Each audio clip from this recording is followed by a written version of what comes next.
have two different commits this week, though. They did have two different commitments on the defensive line this week, which were both pretty interesting. First one up, sorry, was Brian Wessel. He is a defensive lineman from Jackson, Missouri. Let me pull up his 247 profile here really quick. So Brian Wessel, 247 has him rated higher than the rest of the industry, but he's hanging out in the mid to upper tier of the 3-star. 6'5", 260 is awesome size for a freshman defensive line. For a freshman defensive lineman, I love that size right there. I don't know. I would assume at that size coming out of high school that they're probably thinking about him as a defensive tackle. But it's kind of hard to say. If they think he's going to be a defensive end, he's basically at size right now, and you just need to, change some of that over to muscle college. This is just a highlight video, but let's see. So he's lining up. Okay, this is worth noting. So Brian Wessel, he's listed as a defensive tackle on his profile, but actually, now that I think about it, I believe Brian Wessel is actually going to end up playing offensive line for Iowa State. I think. Let me just check, but I'm pretty sure I'm fairly confident that Iowa State has him as an offensive lineman. But he could play both ways, either side, I should say. Yeah, so they're showing him as an offensive tackle here. That would be my guess, is that they're going to keep him as an offensive tackle. He's, either way, he's playing both sides of the ball in high school.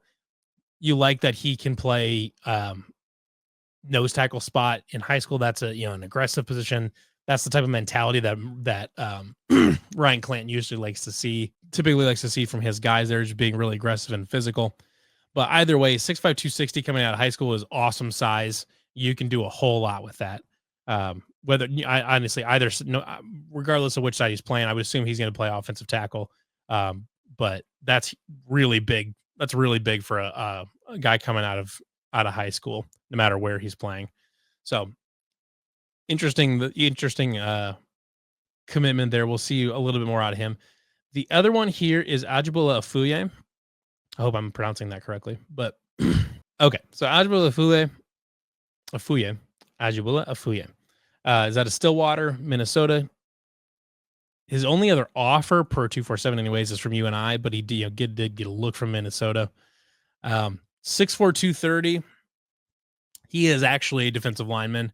My guess, just based on his physical profile, and let's actually look at his highlight tape just a touch, because I haven't had a chance to watch him just yet, and haven't had a chance to watch him too much just yet. So let's take a look here at Ajibola. Let's see, I missed him here. Okay, so that was probably him there. Okay, so they're lining him up as a stand-up edge rusher there, coming off the edge. Nice, like that. Okay, so I'm seeing I'm seeing really what I needed to see here, which is that they see him as the heir apparent to Will McDonald. They see him as an under-recruited athlete that's got decent size, maybe a touch underweight. 6'4", 230. Will McDonald came out at like 6'4", like 215. So he is way down. But Afuye's probably got room to put on 15, 20, 30 pounds. If he could play at 6'4", 250 as an edge rusher in college, I think that'd be perfect. I see him as the heir apparent to Will McDonald, where he's just a raw athlete that eventually becomes a really, really high end pass rusher if he can put it all together. So an interesting player there for sure. Obviously it's had good success with that type of player in the past. So the other kind of big storyline from this past weekend and actually literally today is that Iowa State is currently on the hunt for a couple blue chip tight ends in this class. And the higher ranked one, I believe, is Ian Pramer out of Great Bend, Kansas. So Ian Pramer, Great Bend, Kansas. He is, he's every bit of a 4-star guy. Even the 247 composite has him pushing 5 stars, really. But he is a high end tight end prospect. This past weekend, Iowa State had him on an official visit. I haven't heard anything. From what I understand, is it's pretty hard to get information out of that camp. I'm not the kind of I'm not the guy that starts calling recruits. That's for other people to do. So, but from what I understand is that that camp's pretty quiet, but had an official visit this weekend up in Ames. He is at Notre Dame today. This list right here of all your warm schools, Kansas State, Notre Dame, Iowa State, Kansas, that seems to be a pretty solid 4 for him. The thought, I think from what I understand, the general consensus is that he is probably more likely to stay closer to home, which would mean Kansas State, Kansas, or Iowa State. Kansas State, Kansas State are obviously a little bit closer. But all three schools use tight ends. I would say I would argue that Iowa State uses them more and more effectively than the other two. But it's personal preference. But I think from what I understand, Iowa State is right in the hunt for Ian Pramer. Had him on an official visit this weekend. He was in South Bend today, I believe. We'll see. The thought that from what I understand anyway is that unless this Notre Dame visit goes crazy, they're probably in quote unquote 4th place for Ian Pramer. But we'll see. They've got, obviously, they're Notre Dame. They've got a tremendous tradition of tight ends. They've got as good a shot as anybody. But really interesting talent there. Obviously, I would love to have that. The tight end room is already very good, but you'll be losing a couple guys by the time Pramer is ready to go. So interesting player there. The other one that is of note here is going to be Evan Jacobson.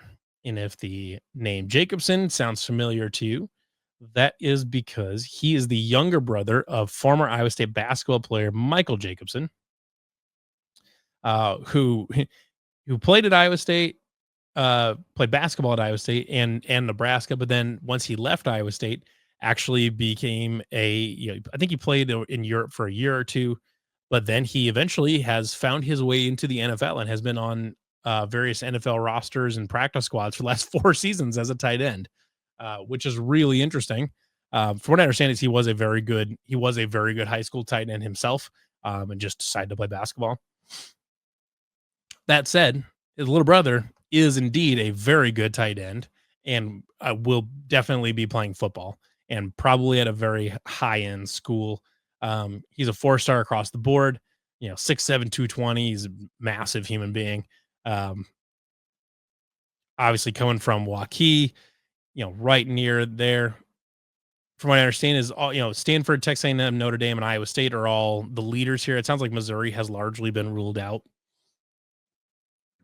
He said good things about, Notre Dame. I believe the quote wasn't, for the Notre Dame visit this past weekend, because he was in South Bend this past weekend and is now in Ames today and tomorrow doing his official visit for Iowa State. The quote from his visit to South Bend was that they did a lot of the right things,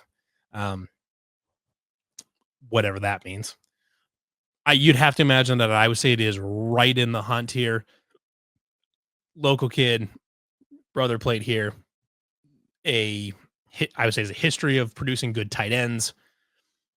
Lots of things working in the direction of Iowa State here. But again, Notre Dame is Notre Dame. They have a better history, they have an even better history of tight ends, and they are Notre Dame.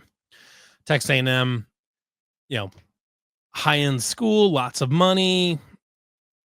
They don't win a lot of the big stuff, but they're Texas A&M. I'm sure they can write him a very large check.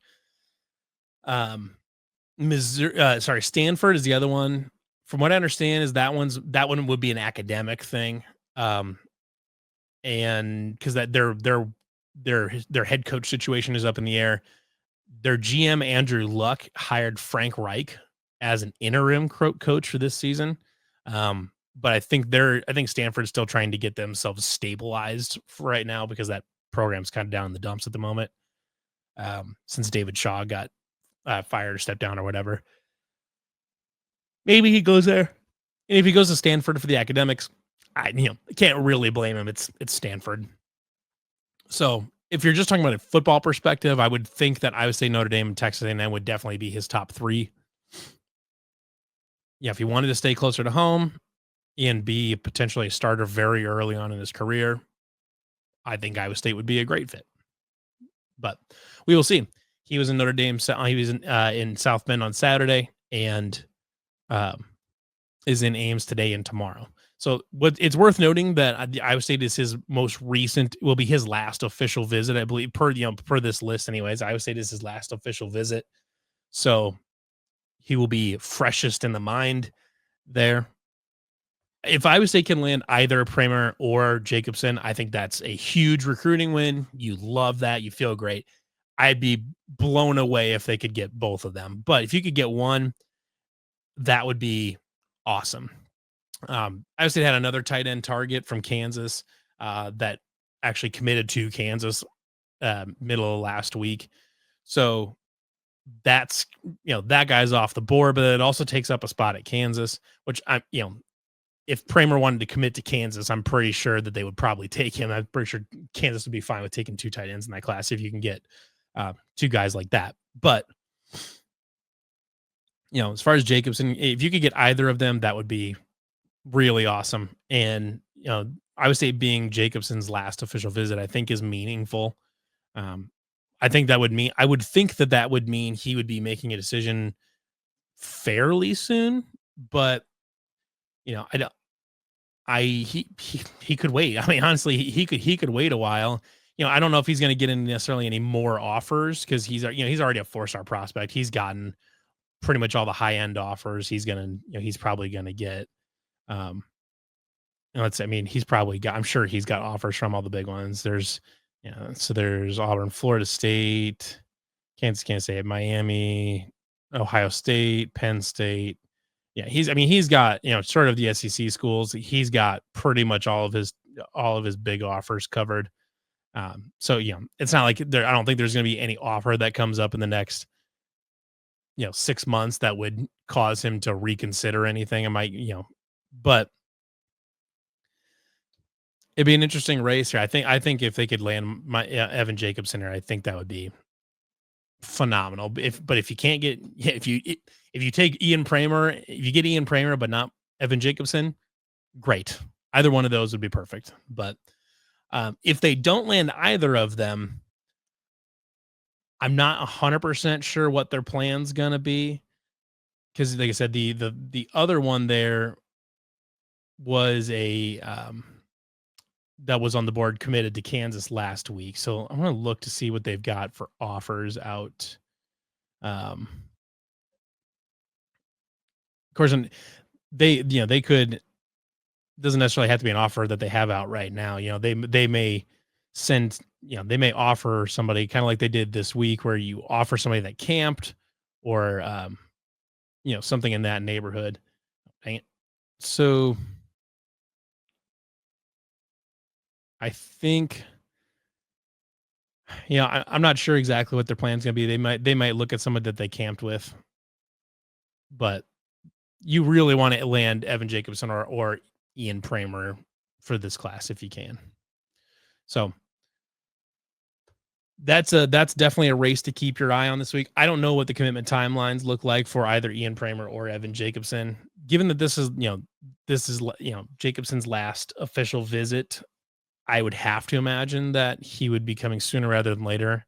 Pramer, I think, has a visit with Kansas State next week, maybe. So that would be one to keep an eye on there. Actually, let me just see here. So Pramer's got a visit on June 20th. So Pramer's at Kansas State this weekend. He's already visited Kansas. He was here last week and he's at Notre Dame right now. He's got Kansas State this weekend. So, by sometime next week, if depending on how long it takes him to figure, come to a decision, this weekend is probably his last Probably his last official visit too. Short of some random SEC school showing up out of nowhere and offering him, and then he goes on an unofficial visit or something like that. That doesn't ever happen. So, obviously, did have a couple other official visitors this past weekend. Had a wide receiver and a linebacker for sure. So, because they got the commitments out of Ajibola Fuye and Brian Wessel, which we think Brian Wessel's probably on the offensive line. Bryson Williams is the receiver. That's there we go. So Bryson Williams is the receiver. He's out of Omaha. Another guy out of Omaha. Bryson, they've got him as an 87 overall. Or sorry, he's not a wide receiver, a safety. He's a safety out of Omaha. As an 87 overall. I think this was a guy they offered him a little bit late in the class. 6'4", 175.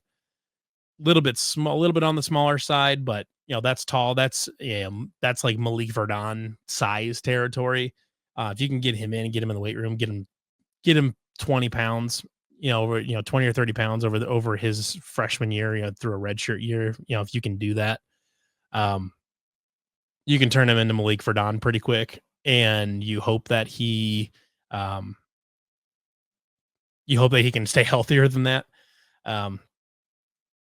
But we'll see. Braden Thomas is the other one. He's a linebacker. Sorry, Braden Thomas committed. Yeah, because that was the one that they changed, that they chased.